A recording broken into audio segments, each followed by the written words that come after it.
Hi, this is David Shoemaker, and I'd like to tell you a little bit about the new collection of Phyllis Seckler's writings entitled The Kabbalah, Magick, and Thelema, Selected Writings, Volume 2, that's just been released as a collaboration between the College of Thelema of Northern California and the Titan Press. Now, this is the second volume of Seckler's writings that we've put together. As with the first volume, this was very much a labor of love for us. You probably know that I was a student of Phyllis's, and she was a dear friend of mine and my co-editors as well. And we've very deeply wanted to honor her memory and honor her work, most importantly, with these collections. And so I'm very proud that we've been able to complete the task of getting her instructional writings put together in the most usable and visually appealing and concise form that they've ever appeared in. As with the first volume of Seckler's work, many of these writings have appeared before in Seckler's journal in the Continuum, but again, we have corrected diagrams, made other corrections in the material, done more extensive annotations, and importantly, put them all together in one place in a more usable form. Also, as with the first volume, there are lots of unpublished things in this volume, and I'm going to be telling you a little bit about the contents here and give you some readings to think about.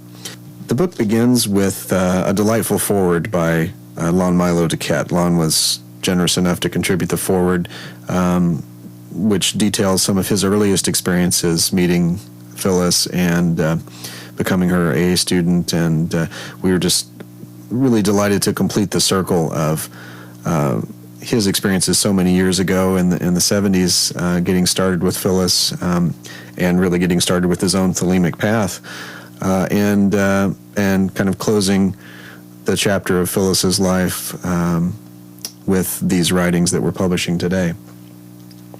So the first section of the book is comprised of a number of instructional writings that Phyllis put in as introductory letters to In the Continuum.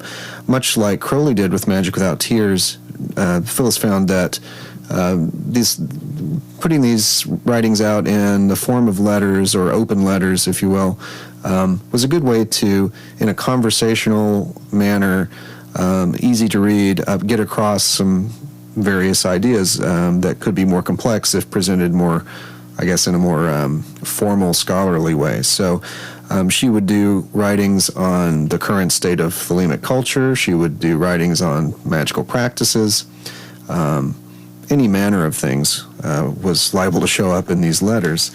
And I'm going to read you a portion of one today from 1975, where she's talking about the need to take responsibility for our own lives and face our own shadows and things like that.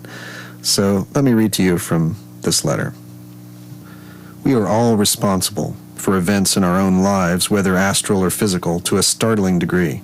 One of the differences between an initiate and an uninitiate is that the former knows this and takes on the responsibility for his creations. He becomes as Nemo and tends his garden.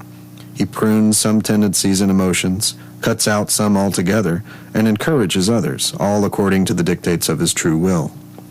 The uninitiate, on the other hand, is likely to blame any other source than himself for what happens.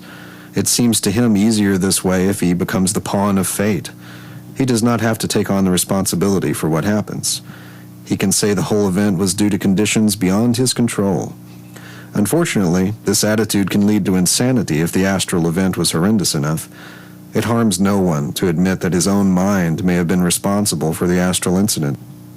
If one had a hand in it, then what can one do to dispel the effects? This way you have given yourself a path out of any difficulty. You have begun to think in terms of the warrior, ready to do battle against your own debilitating tendencies, whether physical, emotional, or mental. As Thelemites, we ought not to forget that we are fighters, and that part of our fight, nay, a good deal of it, is against those parts of ourselves which interfere with the true will. This is probably why the third chapter of Liber Legis is so full of the sound of battle. As humans, we are the child, the product of the play of Hadith with Nuit. Later in the same essay, she addresses magical attacks. What to do in case of attack? There are many paths. I have found the middle pillar ritual in combination with the banishing ritual to be the most efficacious. And then a little bit later, she writes, you must aim to the highest within you, whatever that may be for the present. We can call it the true will or the knowledge and conversation of the holy guardian angel, depending on which stage of development you're in.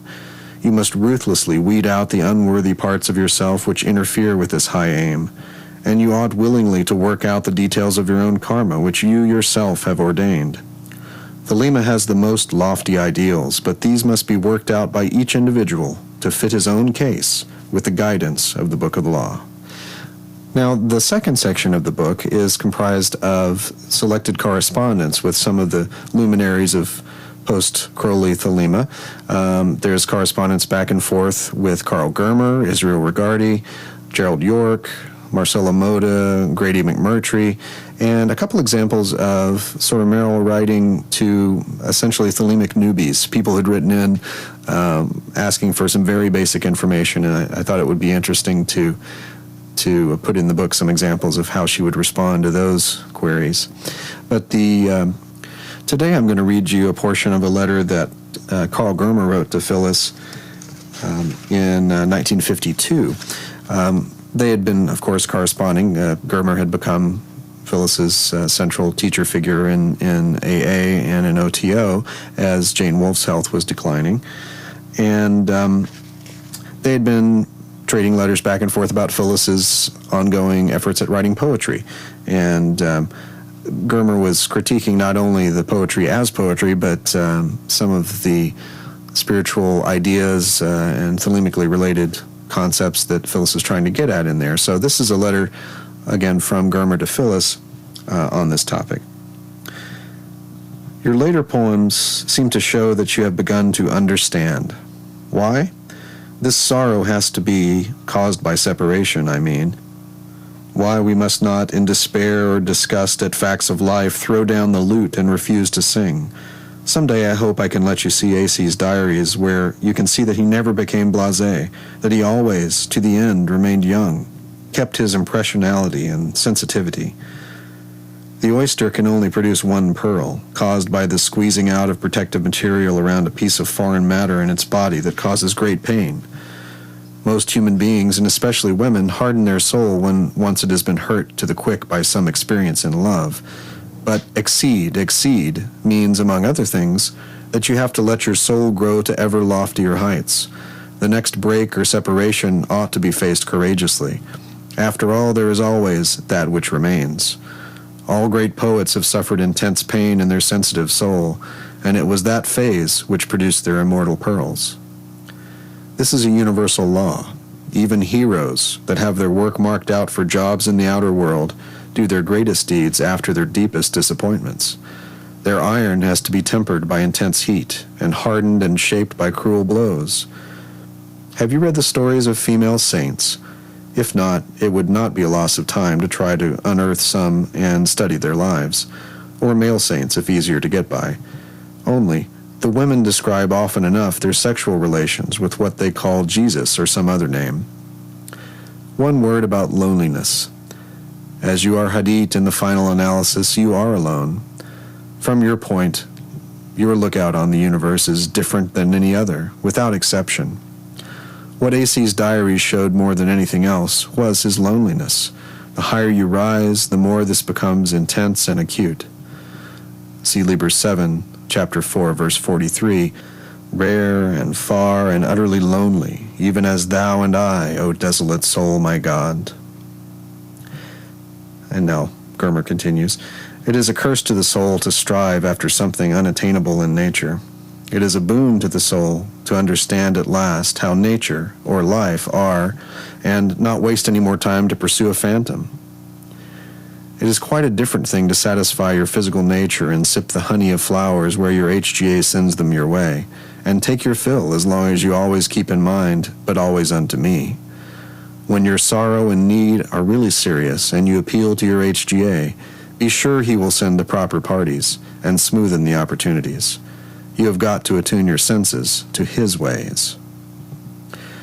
Sasha, this is Germer's wife, of course, who is an artist's soul as delicate as yours, read your poems and was moved to the very depth. She planned to write you herself. Whether she does, I don't know, but she has long seen your outstanding qualities. Let this be all. It is almost too much. Love is the law, love under will. Fraternally with love, Carl. So this is just one example of some of the interesting correspondence in the selected letters portion of this book. And one of the things that we really wanted to show in this particular volume with the correspondence was Phyllis's instruction to others, but also in the post-Crowley and particularly post-Germer days, after Germer's death, the efforts that were being made by Phyllis and Regardy and Gerald York, McMurtry and others, to pull the threads of Thelema together as best they could and ensure its survival. This is kind of the dark period, a little understood period in Thelemic history, and the material in this book, I think, begins to shed light on what exactly was going on, what was happening in the Thelemic world, what were the survivors of the old Thelemic culture of Agape Lodge and those who had worked with Crowley directly, what was going on in their minds to try to rescue the remains of Thelema after Crowley and Germer's death. So have a look at this book, if you will, and I hope you will, because I really think you can't fully understand the story of Thelema and the post-Crowley world unless you see Soror Merrill's perspective on it and read her words and her thoughts. So thanks for the opportunity to share some of this with you today. And of course, I'd like to express my deep gratitude and appreciation for my co-editors, Gregory Peters and Rourke Johnson, for their excellent work working with me on putting this volume together and the first volume that we did as well. I'll look forward to talking to you soon. Thanks for listening.